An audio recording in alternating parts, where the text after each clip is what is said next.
Siamo qui anche con l'avvocato Bortolotto che si è interessato e ci ha dato una mano come movimento e come comitati per portare avanti la battaglia. A che punto è la battaglia, avvocato?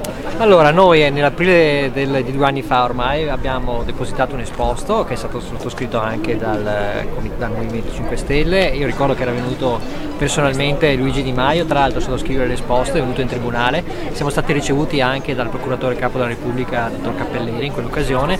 Esposto che possiamo dire è stata la molla che ha fatto scattare sostanzialmente l'indagine, che ha visto l'iscrizione nel registro degli indagati di ben 9 persone fra i componenti del Consiglio di amministrazione e amministratori della società Miteni, che è considerata una delle maggiori responsabili dell'inquinamento da FAS, da sostanze perforalchiliche, nella regione Veneto. E dopo questa iscrizione nel registro degli indagati, ovviamente tutta la macchina delle indagini si è messa in moto.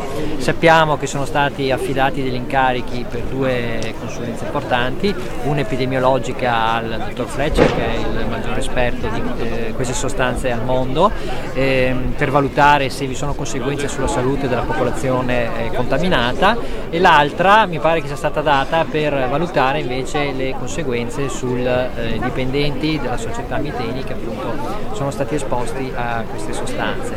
Dopo sappiamo che ci sono state molte altre indagini, molte altre istruttorie, perché è uscito sui giornali. Per esempio c'è stata un'importante indagine svolta dal nucleo operativo ecologico dei Carabinieri di Treviso, che sta studiando esattamente la composizione del terreno sotto l'azienda per vedere appunto dov'è la presenza degli inquinanti eventuale e come si sta diffondendo, o se la barriera idraulica che l'azienda ha installato è sufficiente ed efficiente per evitare che queste sostanze si dispergano ulteriormente nell'ambiente. Chiaramente adesso siamo in attesa che tutto questo enorme lavoro che ci dicono stia svolgendo la Procura finalmente arrivi a destinazione, ovvero emergano le responsabilità, emergano le cause di questo gravissimo inquinamento, ovviamente anche i nomi dei responsabili che hanno causato tutto questo, che speriamo siano chiamati ovviamente a rispondere davanti alla giustizia, di modo che tutti i comitati, tutte le famiglie, tutte le persone che hanno subito e stanno subendo i danni a causa di questo inquinamento possano ottenere giustizia. Questa è la nostra speranza.